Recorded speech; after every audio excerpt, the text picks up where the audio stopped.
السلام عليكم ورحمة الله وبركاته. ازيكم يا حبايبي؟ عاملين ايه؟ يا رب تكونوا بخير وبأحسن حال. يا صباح الورد والفل والياسمين.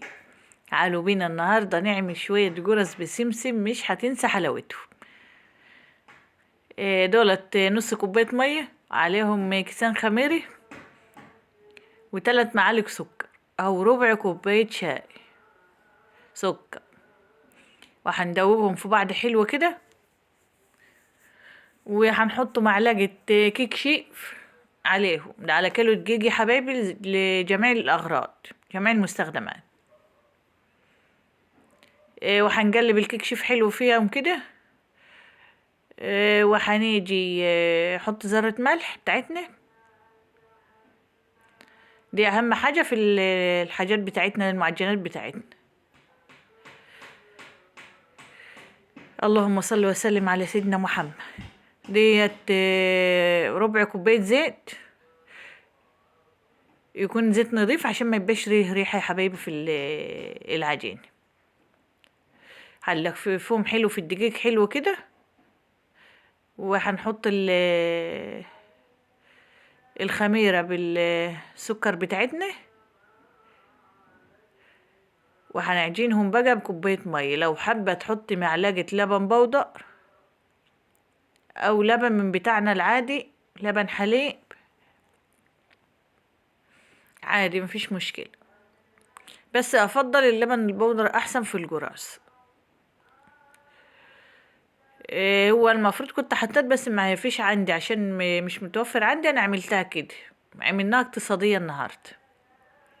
طبعا العجينة بتشبط وبتلاقيناها حلو عشان خاطر تطلع ناجحة معاكي. هنعصر البولة بتاعتنا بعد ما عجيننا حلوة كده، هنعصوها زيت، وهنحطها في البولة حلو تخمر. طبعا احنا في البرد هتغيب لها بتاع نص ساعة. هنغطيها بورق استريتش حلو وفوطة مطبخ عليه، والمية تكون دافية عشان الجرس ترفع معانا بسرعة. ومعانا هي خدت كوباية ونص مية. كيلو دقيق خد كوباية من الكبيرة ديت ونص مية، كوباية العصير او كوباية المية الكبيرة.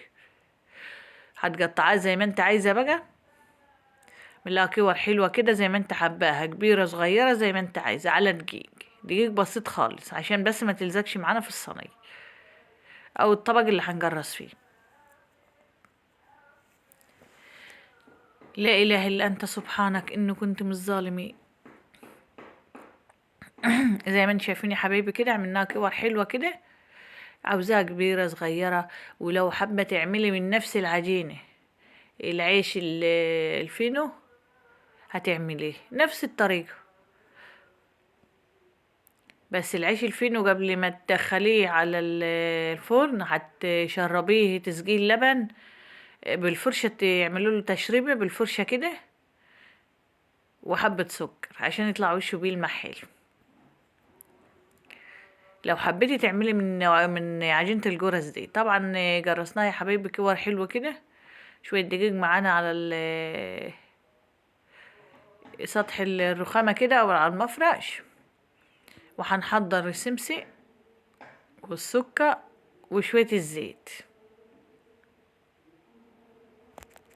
من كيلو الدقيق ده هنعمل حبة حلوين يا حبايبي، هناكل منهم، هتفطري ولادك بكوباية لبن. هتقومي تاخدي قرصة بشوية الشاي على ما تعملي أكلك وتخلصي اللي وراكي. والحاجة في البيت حلوة وموفرة ومفيش أحسن منها. طبعا شوية السمسم اللي معانا مش هنتحمر ولا حاجة، هنحط عليه معلقتين أو 3 سكر على حسب الكمية اللي عندك.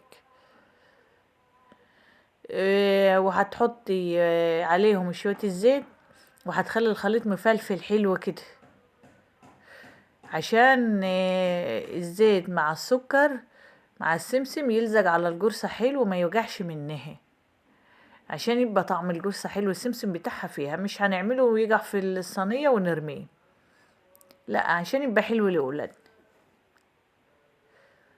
هنعمله كده يا حبايبي. هناخد القرصة بقى، يا اما هتخبزيها على المفرش، يا اما على السطح بتاع الرخامة بتاعك، يا اما على هتعصيها في الطبق وتخبزيه معاك الطريقتين. احنا عملناها كده، انا عملتها كده وكده. بططي على السمسم بالراحة بس كده، طبطبي عليه بالراحة كده عشان ايه يلزق معاكي في القرصة حلو. لا اله الا الله سيدنا ونبينا محمد رسول الله. طبعا برضو خدتها هيت الجروسة بحالها، الكورة بحالها، وحطيتها في السمسم بس، وفردتها شوية صغيرين، ما ترجهاش جوي عشان ما تبقاش محارة منك. ولو حابة تسيبيها تبقى هشة جوي عالية جوي، يا دوب تتك عليها بسيط في الصحن كده وما تسمسم، ما ترجعش برضو عني. انا مخليها وسط، لا كبيره جو لا عاليه جو هشه جوي ولا رقيقه جو، يعني عمايلي ديت الوسط. وما شاء الله هي كده السكر عليها بالسمسم حاجه كده فاخر، ومن الاخر حاجه زي العسل. ومش زي اللي احنا بنشتريه، ده اكبر من اللي احنا بنشتريه. لا اله الا الله سيدنا ونبينا محمد رسول الله. زي ما انتم شايفين يا حبيبي، انا عملت الكميه كلها، وبتسيبيها نص ساعه تاني في الصواني بتاعتها كده او في السجان ترفع. شايفين رفعت وبقت حلوه. تكوني مسخنه فرنك ومهبطه النار وزقاه. الفرن التاني العادي، البوتاجاز عادي او ده العادي. طبعا زي ما انتم شايفين طالعه واخده لون حلو، وما شاء الله عليها قطنيه كده اسفنجيه، حاجه كده تحفه، وطعمها زي العسل. ربنا يحسن ما بين ايديكم وما بين عينكم يا حبايب. تنسوش لو عجبكم الفيديو اعملوا لايك، اشتركوا في القناة يا احلى واغلى اخوات. ما انحرمش منكم يا رب، ودومكم نعمة في حياتي. شايفين قلبها، شايفين الهشاشة بتاعتها، ما شاء الله ما شاء الله، ولا حول ولا قوة الا بالله. وعملنا كمية حلوة، وبألف هنا وشفا اللي شاف.